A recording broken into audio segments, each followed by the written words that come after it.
तो जो ब्रोंक्यूल्स में सीलिया पाए जाते हैं बेटा, ठीक है, ये क्यूबोइडल सीलिएटेड है,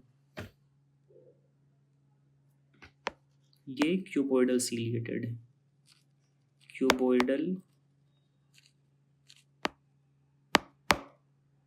सीलिएटेड। जैसा कि हमने यहाँ पे देखा था स्मॉल ब्रोंक्यूल्स,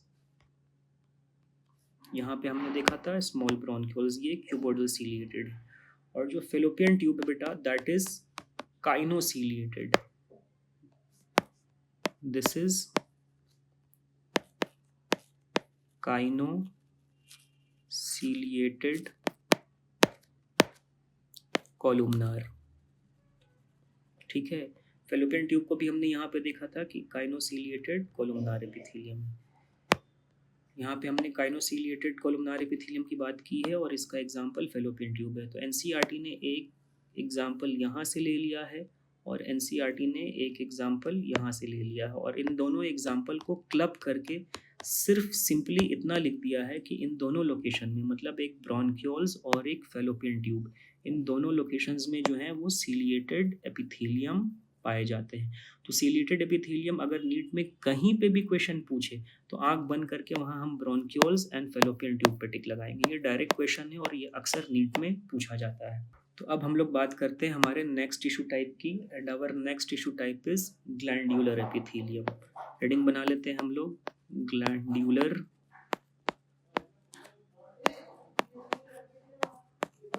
एपिथेलियम,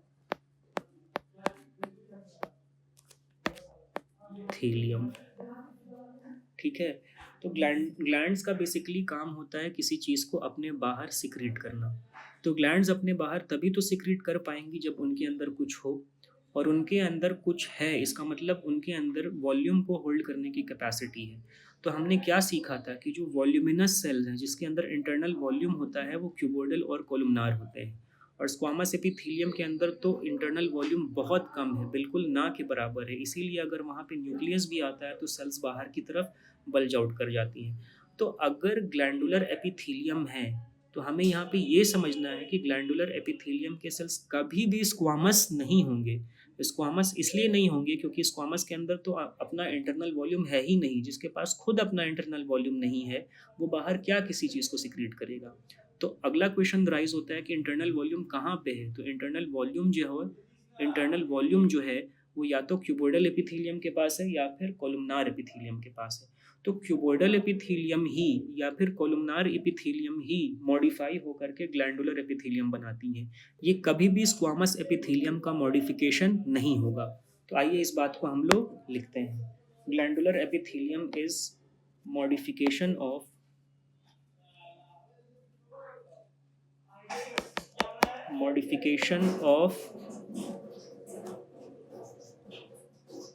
क्यूबोइडल और कोलुमनार,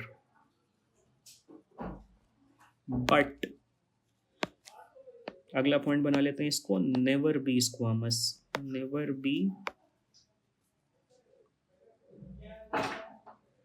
स्क्वामस, ठीक है।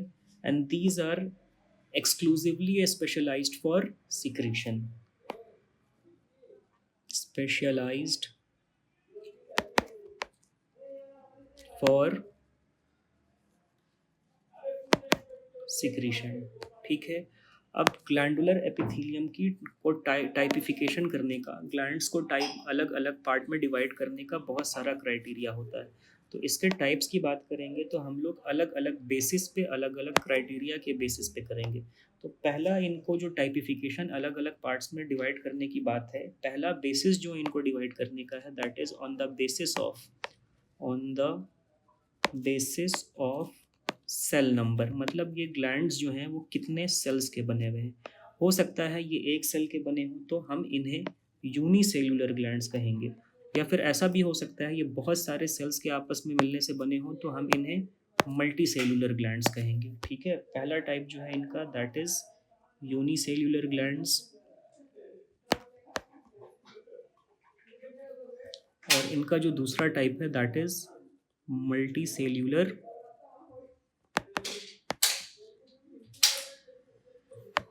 ग्लैंड्स, ठीक है।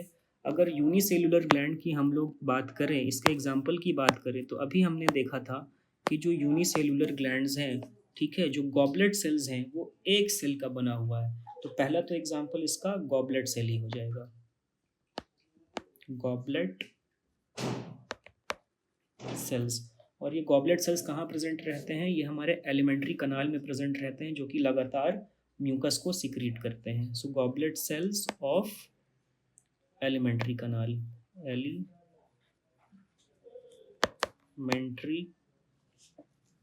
कनाल, ये क्या करते हैं? ये म्यूकस को सिक्रीट करते हैं, सिक्रीट्स म्यूकस।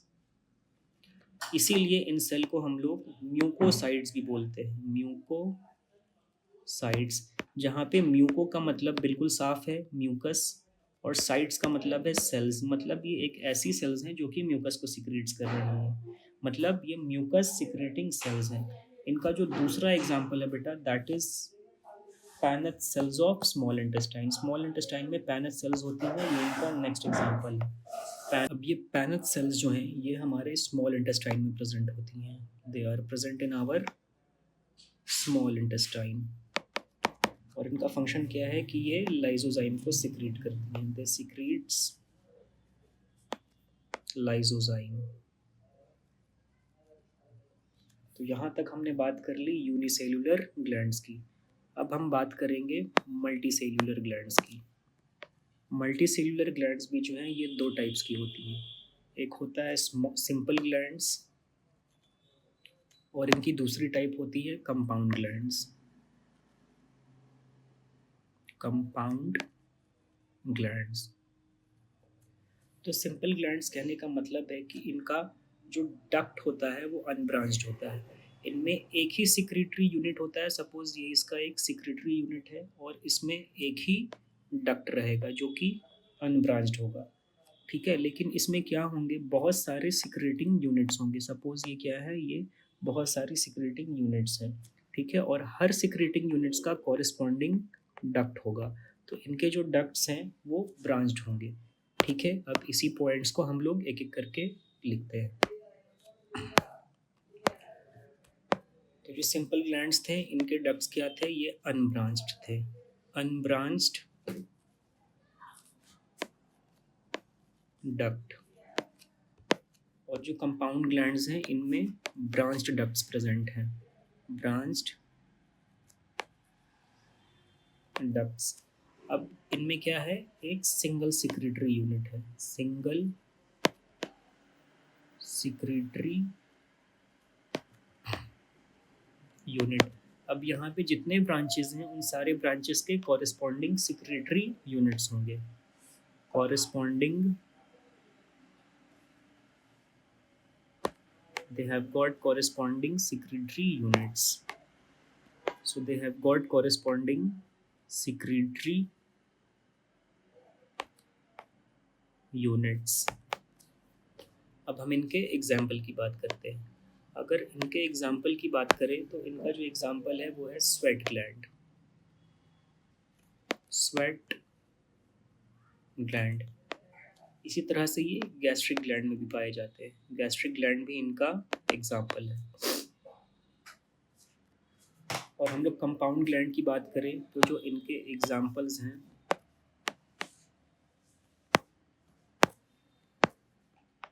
इनके एग्जाम्पल्स हैं सलाइवरी ग्लैंड, सलाइवरी ग्लैंड, और इनके एग्जाम्पल्स हैं मैमरी ग्लैंड, मैमरी ग्लैंड। तो यहाँ पे हमने ग्लैंड्स को डिवाइड किया है on the basis of cell number. इनको डिवाइड करने का जो अगला क्राइटेरिया है, that is on the basis of presence और absence of duct, on the basis of presence और एब्सेंस ऑफ डक्ट, ठीक है। तो पहले हम लोग ये समझते हैं कि आखिर डक्ट किसको बोलते हैं। तो हमारे बॉडी में क्या है कि जहाँ कहीं भी छोटे-छोटे पाइप्स पाए जा रहे हैं, जहाँ कहीं भी पतले-पतले पाइप्स पाए जा रहे हैं जो अपने सिक्रीशन को एक पॉइंट से दूसरे पॉइंट तक पहुँचा रहे हैं, तो इन पतली-पतली पाइप्स को हम लोग डक्ट्स बोलते हैं। और इसी के आधार पर कि किसी ग्लैंड में डक्ट है या किसी ग्लैंड में डक्ट नहीं है, हम इसको बाँटते हैं 3 टाइप्स में। और ये 3 टाइप्स जो हैं इनकी, हम 3 एरो ले लेते हैं पहले। और ये जो 3 टाइप्स हैं इनकी वो है एक्सोक्राइन ग्लैंड, एक्सोक्राइन। इनका जो दूसरा टाइप है वो है एंडोक्राइन। इनका जो तीसरा टाइप है वो है हेट्रोक्राइन। ठीक है, तो पहले हम इन टर्म्स को समझते हैं, फिर इनसे रिलेटेड पॉइंट्स लिखना हम लोग स्टार्ट करेंगे। यहाँ पे एक्सो कहने का मतलब है बाहर में, आउटसाइड। और यहाँ पे क्राइन कहने का मतलब है ग्लैंड। ठीक है, तो ये कुछ ऐसे ग्लैंड है जो अपने सिक्रीशन को कहीं बाहर फेंक रहे हैं। बाहर कहने का मतलब है ये ब्लड के बाहर फेंक रहे हैं। ठीक है, ये जो हमने इनका टाइपिफिकेशन किया है on the basis of presence और एब्सेंस ऑफ डक्ट। ठीक है, तो ये इनके टाइपिफिकेशन का यूनिवर्सल क्राइटेरिया नहीं है। यूनिवर्सल क्राइटेरिया ये है कि ये ग्लैंड्स जो हैं अपने सिक्रीशन को ब्लड के अंदर फेंक रहे हैं या फिर ब्लड के बाहर फेंक रहे हैं। अगर ये अपने सिक्रीशन को ब्लड के बाहर फेंक रहे हैं, चाहे कहीं भी फेंके, अगर ब्लड के बाहर, यहाँ पे आउटसाइड कहने का मतलब ही है ब्लड के बाहर, तो अगर ये अपने सिक्रीशन को ब्लड के बाहर फेंक रहे हैं तो वैसे ग्लैंड्स को हम लोग एक्सोक्राइन ग्लैंड कहेंगे। ठीक है, अब अपने सिक्रीशन को ब्लड के बाहर फेंकने के लिए इन्हें एक डक्ट की ज़रूरत होती है। सपोज ये एक ग्लैंड है, ठीक है, और ये अपने सिक्रीशन को अपने किसी टारगेट पे पहुंचा रहे हैं, तो ये एक पतले से पाइप या एक पतले से डक्ट से जुड़े होते हैं। ठीक है, और ये इन ग्लैंड्स की सेल्स हैं।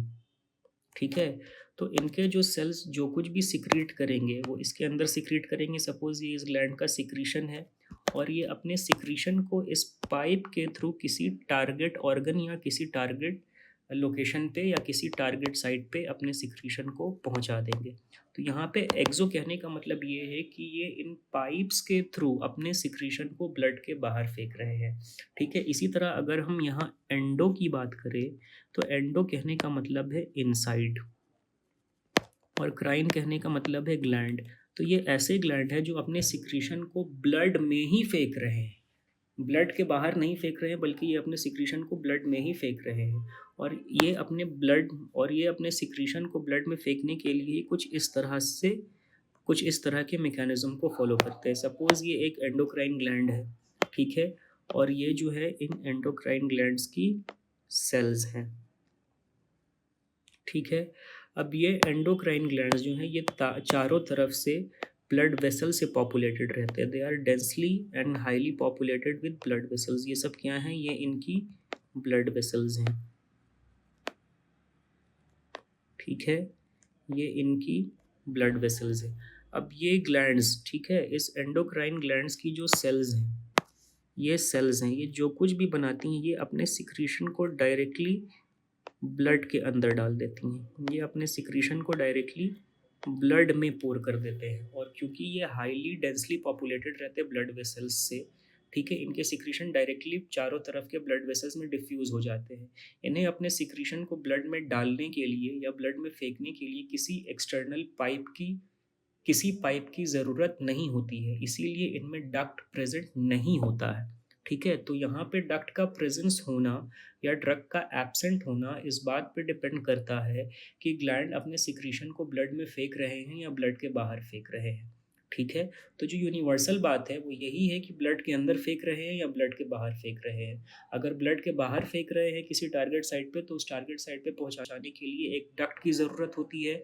और अगर ये ब्लड में फेंक रहे हैं तो ये चारों तरफ से इतना ज़्यादा ब्लड वेसल से पॉपुलेटेड होते हैं कि इनमें डक्ट की ज़रूरत नहीं होती है। तो यूनिवर्सल बात यहाँ पे क्या है कि ब्लड के अंदर या ब्लड के बाहर। ठीक है, हो सकता है कि कोई एक्सोक्राइन ग्लैंड हो और उसमें डक्ट प्रेजेंट ना हो। ठीक है, लेकिन मोस्ट ऑफ द टाइम अगर एक्सोक्राइन ग्लैंड है तो उसमें डक्ट प्रेजेंट होगा, and most of the time अगर एंडोक्राइन ग्लैंड है तो उसमें डक्ट प्रेजेंट नहीं होगा। तो इसी बात को ध्यान में रखते हुए इससे रिलेटेड हम पॉइंट्स लिखने लगते हैं। पहले हम यहाँ पे इजीनेस के लिए 3 कॉलम्स बना लेते हैं। चलिए, आप लोग भी कॉलम्स बना लीजिए यहाँ पे।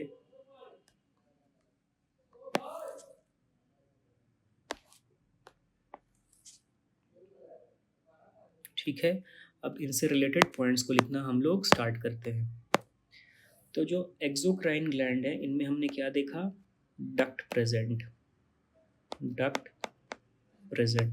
एक्सोक्राइन ग्लैंड जो है इनमें डक्ट एब्सेंट। ये सारे स्ट्रक्चर जो है इन्हें आप डक्ट मत समझिए, ये सब ब्लड वेसल्स हैं। ये क्या है, ये ब्लड वेसल्स है, और ये जो है यहाँ पे इस ग्लैंड का डक्ट है। ठीक है, अब एक्सोक्राइन ग्लैंड जो है they pour their secretion, pour their secretion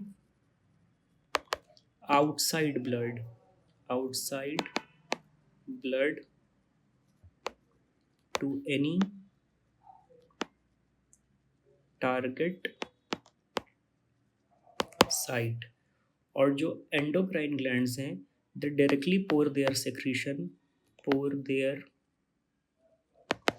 secretion into blood, and from blood, and from blood these secretion flow and reach to their target site, and reach to their target site. ठीक है, अब ये जो heterocrine gland है ये क्या होता है, ये mixture of exocrine and endocrine gland होता है। इसके कुछ पार्ट्स एक्सोक्राइन की तरह बिहेव करते हैं और इसके कुछ पार्ट्स जो हैं वो एंडोक्राइन की तरह बिहेव करते हैं। ठीक है, तो इसके नाम ही में आ रहा है हेट्रो। हेट्रो कहने का मतलब है डिफरेंट, और क्राइन कहने का मतलब है ग्लैंड। ठीक है, so basically these gland are combination of exocrine gland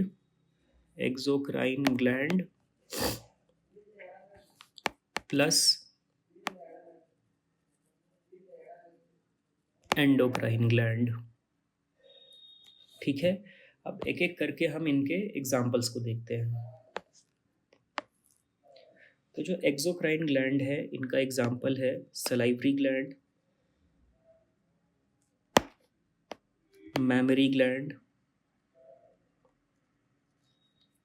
sweat gland, gastric gland और एटसेट्रा कर देते हैं। ठीक है, और इनका जो एग्जाम्पल है वो है, हम लोग हाइपोथैलेमस से स्टार्ट कर रहे हैं। हाइपोथैलेमस, पिट्यूटरी ग्लैंड,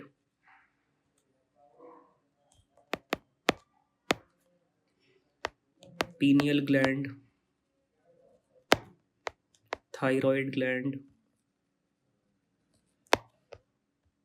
जितने भी एंडोक्राइन ग्लैंड्स हैं वो सब इनका एग्जाम्पल है। पाराथायरॉयड ग्लैंड, पाराथायरॉयड, थाइमस, एड्रिनल। ठीक है, अब इनके जो एग्जाम्पल है उनमें क्या है कि उनका कुछ पार्ट एंडोक्राइन नेचर का है और कुछ पार्ट एक्सोक्राइन नेचर का है। जैसे for example testis, ovaries, pancreas. ठीक है, अब जो एक्सोक्राइन ग्लैंड है, ठीक है, ये डिफरेंट टाइप्स के सब्सटेंसेस को सिक्रीट करते हैं। एक्सोक्राइन ग्लैंड्स जो हैं वो डिफरेंट टाइप के सिक्रीशंस को सिक्रीट करते हैं। इनके सिक्रीशन का अलग अलग नाम है। ठीक है, जैसे कि they secretes, exocrine gland secretes mucus. ठीक है, ये किस तरह के सेल से या किस तरह के ग्लैंड से निकल रहे हैं उनके बेसिस पे इनका नाम रख दिया गया है। जैसे कि अगर ये म्यूकोसाइट से निकलेंगे तो इनका नाम होगा म्यूकस। ठीक है, म्यूकस हमने क्या देखा, गॉबलेट सेल्स, और गॉबलेट सेल्स में डक्ट नहीं होता है, डक्ट नहीं होता है, लेकिन वो अपने सिक्रीशन को ब्लड के बाहर फेंकते हैं। So goblet cells are ductless gland but yet they are exocrine in nature, because they are secreting their secretion outside the blood. ठीक है, तो इनका एग्जाम्पल का बात कर रहे हैं हम लोग, एक हमने देखा इनके सिक्रीशन का बात कर रहे हैं हम लोग, हमने देखा कि इनके सिक्रीशन को म्यूकस कहते हैं। अगर सलाइवरी ग्लैंड इन्हें सिक्रीट कर रहे हैं तो इन्हें हम सलाइवा कहेंगे। Likewise ear wax, oil, milk, digestive enzymes,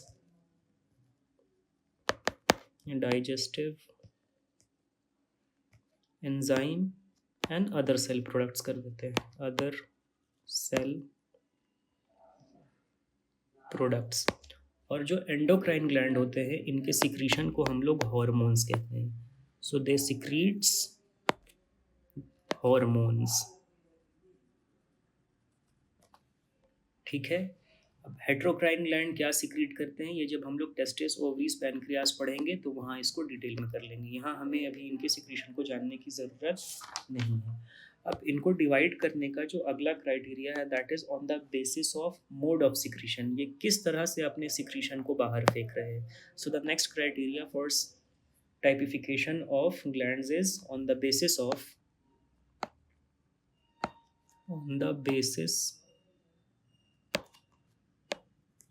of mode of secretion,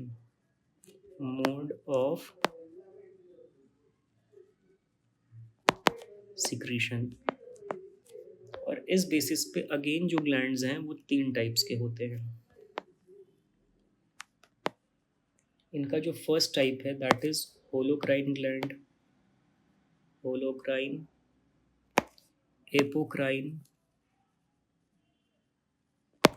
apocrine और लास्ट वन इज मीरोक्राइन,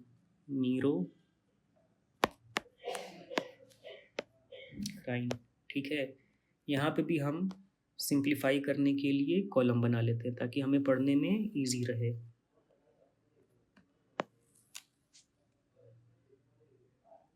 ठीक है, चलिए अब इनको समझने के लिए बेटर ये है कि हम लोग डायग्राम का सहारा लें। सपोज ये क्या है, होलोक्राइन ग्लैंड्स के सेल है, तो ये क्यूबोइडल हो सकते हैं या कॉलमनार हो सकते हैं, कभी भी ये क्या है, ये स्क्वामस नहीं होंगे।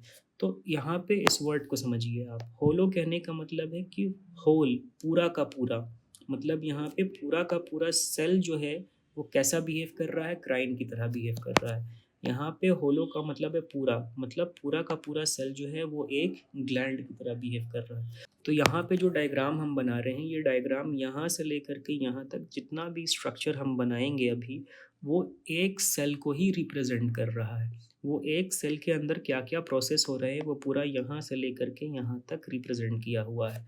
सपोज ये सेल है, ठीक है, इसके अंदर कुछ सब्सटेंस बनने लगे, ठीक है, इसके अंदर कुछ सब्सटेंस बनने लगे, ये इसके, जिसे इस सेल को बाहर फेंकना है, ठीक है, इन सब्सटेंस को इसे इस सेल के बाहर सिक्रीट करना है। तो बाहर सिक्रीट करने के लिए क्या होता है कि ये जो पूरा का पूरा सेल है अपने सिक्रीशन के अलोंग डीजनरेट कर जाता है और इसके सिक्रीशन में सेल का भी पार्ट मिल जाता है। मतलब ये सेल अभी ऐसा है, इसने अपने अंदर कुछ सिक्रेटरी सब्सटेंस बनाया और सिक्रेटरी सब्सटेंस के साथ साथ पूरा का पूरा सेल यहाँ पे डिस्ट्रॉय हो गया, और डिस्ट्रॉय होने के बाद ये इसका जो सिक्रेटरी कंपोनेंट है ये इसके सिक्रेटरी कंपोनेंट का पार्ट भी बन गया। तो यहाँ पे हमने क्या सीखा कि पूरा का पूरा सेल डिसइंटीग्रेट हो गया और अपने सिक्रीशन के साथ बाहर सिक्रीट हो गया। इसका मतलब यहाँ पूरा का पूरा सेल मतलब hollow, the entire cell has behaved like gland and along with its secretion it has secreted out। तो इस बात को हम लोग लिखते हैं यहाँ पे, ठीक है, क्या लिखेंगे हम यहाँ पे, disintegrated cell, this is what disintegrated cell and its content। ठीक है, अब अगर हम लोग एपोक्राइन की बात करें तो एपो का मतलब होता है एपिकल पार्ट, मतलब टर्मिनल पार्ट, उसका एंड वाला पार्ट या उसका स्टार्टिंग वाला पार्ट, किसी एक साइड का पार्ट। एपो का मतलब होता है टर्मिनल और क्राइन का मतलब अगेन ग्लैंड। तो यहाँ पे क्या होगा, जो सेल अपने आप को बाहर सिक्रीट करेगा वहाँ पे सिर्फ इसका एपिकल पार्ट ही सिक्रीट होगा। मान लेते हैं अभी ये एक ग्लैंडुलर एपिथेलियम, या ये किसी ग्लैंड का सेल है, ठीक है। तो क्या होगा, यहाँ पे सेल के एपिकल पार्ट में पिंचिंग होना स्टार्ट हो जाएगा। यहाँ पे सेल का एपिकल पार्ट में पिंचिंग होना स्टार्ट हो गया है, और सेल के जो भी सिक्रीटरी सब्सटेंस हैं ये पिंच वाले पार्ट में जमा होने लग रहे हैं, और धीरे धीरे क्या होगा, सेल का एपिकल पार्ट पिंच होता जाएगा, होता जाएगा, होता जाएगा, ठीक है। और सेल के एपिकल पार्ट में इसका सिक्रीशन जमा होते जाएगा, ये जमा हो रहा है, जमा हो रहा है, और सिर्फ सेल का एपिकल पार्ट, ठीक है, ये सेल का बेसल पार्ट हो गया, और यहाँ पे सिर्फ और सिर्फ सेल का एपिकल पार्ट सेल के सिक्रीटरी कॉन्स्टिट्यूएंट के साथ मिल करके अपने आप को डिसइंटीग्रेट करके बाहर सिक्रीट हो जाएगा, ठीक है। तो यहाँ पे हमने क्या सीखा, यहाँ पे हमने सीखा कि pinched off portion of cell contains only apical part of cell, apical part of cell. और इसी एपिकल वर्ड से, एपिकल यहाँ पे कीवर्ड है, इसी एपिकल वर्ड से इसका नाम हमने रख दिया है एपोक्राइन। अगला जो है टाइप, दैट इज मीरोक्राइन। तो मीरोक्राइन ग्लैंड में क्या होता है, सपोज ये मीरोक्राइन ग्लैंड्स की सेल्स हैं, ठीक है। अब क्या हो रहा है, इसके सेल अपने अंदर सिक्रीशंस को बना रहे हैं, ये इसके अंदर सिक्रेटरी सब्सटेंस बन रहा है, और धीरे धीरे ये सिक्रेटरी सब्सटेंस जैसे जैसे बनते जा रहा है, ये इस सेल के अंदर जमा होते जा रहा है, जमा होते जा रहा है, ठीक है। और जमा होते होते क्या होगा कि इसका कॉन्सेंट्रेशन बहुत ज़्यादा बढ़ जाएगा, ठीक है। इस सिक्रेटरी सब्सटेंस का कॉन्सेंट्रेशन बहुत ज़्यादा बढ़ गया, और सेल के बाहर सिर्फ इसके सिक्रेटरी सब्सटेंस का ही सिक्रीशन होगा। यहाँ पे सेल या सेल का कोई भी पार्ट डिसइंटीग्रेट करके सेल के बाहर सिक्रीट नहीं होता है, बल्कि यहाँ पे सिर्फ और सिर्फ सेल का जो सिक्रीटरी कॉन्स्टिट्यूएंट है वही बाहर सिक्रीट हो रहा है। यहाँ पे इसका हो गया सिक्रीशन, और यहाँ पे ये इंटैक्ट सेल है, क्योंकि इसका ना फुल पार्ट ना इसका एपिकल पार्ट बाहर सिक्रीट हुआ है, और ये जो है इन सेल्स का सिक्रीशन है, ठीक है। तो यहाँ पे इसी के अकॉर्डिंग हमने इसका नाम रखा है होलोक्राइन, एपोक्राइन एंड मीरोक्राइन, ठीक है। अब कुछ और पॉइंट्स हम लोग इनके बारे में लिखते हैं, ठीक है। यहाँ पे हम लोग लिखते हैं होलोक्राइन के बारे में, the product of secretion is shed with, shed कहने का मतलब है झड़ जाना, shed with मतलब ये बाहर झड़ जा रहा है, shed with the whole cell leading to its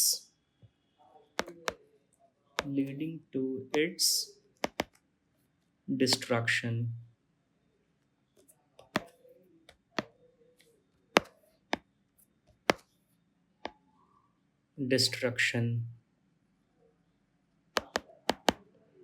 ठीक है। यहाँ पे हमने क्या सीखा था कि only the apical part, only the apical portion of the cytoplasm is discharged along with the secretory product,